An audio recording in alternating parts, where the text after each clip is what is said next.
is an absolute stunner. This is the mystery card. Starts off with a pair of kings, the two red kings, the king of diamonds and the king of hearts, and one mystery card. To find the mystery card, I have to summon the pack. I give it 1, 2, 3 riffles, and one card instantly, almost of its own volition, seems to jump out of the middle. I'm going to put that card right here in full view throughout. That's the mystery card. Never take your eyes off that card, Maxwell. I'm never going to touch them. Leave it right there in plain sight. I want you to go ahead and I want you to pick up any card at all that you'd like. Grab one out. Anyone, doesn't matter. 2 of hearts. Sign it real big across the face. Go ahead, show it to the camera. Now let's toss your card into the middle. Just throw it in here. Doesn't matter where. Lose it in the middle of the pack, okay? We're going to close it up. We're going to put the deck aside. We don't need it. The 2 kings have been in plain sight throughout. Would you agree, Maxwell? The diamonds and the heart? We're going to put those down. The mystery card has been in plain view. I've never touched the card. I'm not even going to touch it now. Okay, I want you to see what it is, but I'm not even going to touch it. I'm going to use the 2 kings to pick it up, so I don't even have to touch it. I'll take the hearts and the diamonds. Notice I don't even touch it. Go ahead and grab it out.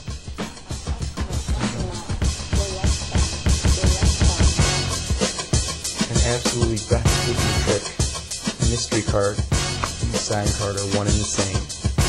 That's the mystery card. This is the instructional video for mystery card. This is my version of Brother John Hammond's signed card. To begin, we're going to need to construct a gaff. And for this, you're going to need black construction paper, and in my case, I use the King of Diamonds. Now, here's what the finished product looks like. I'll put it up so you can kind of see it against the background. It's a card with construction paper that's also been markered black, and on the other side is the card. And you can cut it almost exactly, depending on, you'll see your working surface, on whether or not you want to have it exact or just slightly. It doesn't matter if it's not perfect because you're going to be holding it over a black surface. Here's how I do it. I would take another king. I'd put double stick tape in a square formation around here, place it on construction paper, and just cut around the card. That's all you need to construct the gaff. As for working surfaces, I recommend a black close-up pad. If you're working on a black tablecloth, anything of that sort, this really isn't something to worry about. You have to experiment. Even if the color isn't exactly the same, a lot of this is based on the same principles of thumb tip. So if they're not looking for it and they're not expecting it, then they won't see it because they're not searching for it. So it's the same concept. Now on to the routine. The setup initially, in my case, I have the King of Diamonds and the King of Hearts. I have a red one for demonstration purposes in a moment. One of the King of Diamonds goes on the bottom of the deck, if you're looking at a face-up deck, and the King of Diamonds that's gaffed goes above the King of Hearts on the face. So I start off by showing the King of Diamonds and the King of Hearts. Nobody thinks anything of it. At this point, I'm going to turn the deck over, and I like to say I'm going to riffle it 1, 2, 3 times, and then find the mystery card. The way I do this is it's a slip cut. I grab all the cards from the middle above in biddle grip. Using my left thumb, I pin down the top card and pull away the top section. That's all there is to it. Pull away, and then using your middle and ring finger, out jog the card for half its length. Then I pivot it out and drop it down. This is, in reality, the duplicate King of Diamonds. Next, I have a card picked and signed. So let's take one out that's already signed. For instance, the 4 of Hearts. Already signed. Now what we're going to do at this point is we're going to learn how to cull the card. So when the card is replaced, I'm going to control it to the bottom of the pile. Here's how that works. The right-hand spread is going to bring all of its cards, in this case the 5 of Spades, until it covers the 4 of Hearts. At the instant that the 4 of Hearts is covered, my left thumb pushes down on that 5 of Spades, clamping it in place. From underneath, my middle ring and forefinger are going to work that 4 of Hearts out of the spread. So it just comes out away from the spread, and then my left fingers are going to continue to push the cards away, allowing the 4 of Hearts to ride under the spread, totally invisible from above. Then I'm going to close up the pile, and in this case we're going to have the card about half an inch in-jogged from the rest of the cards. See, the 4 of Hearts is going to be half an inch in-jogged, but it's going to be concealed from above because the cards kind of move down. So I'm going to show you that again, just so you can see the actual, how it's going to be after you cull. After you come from above, pull it out, you're going to let it ride half an inch lower. And from above, that's going to be concealed because the top cards are also beveled half an inch.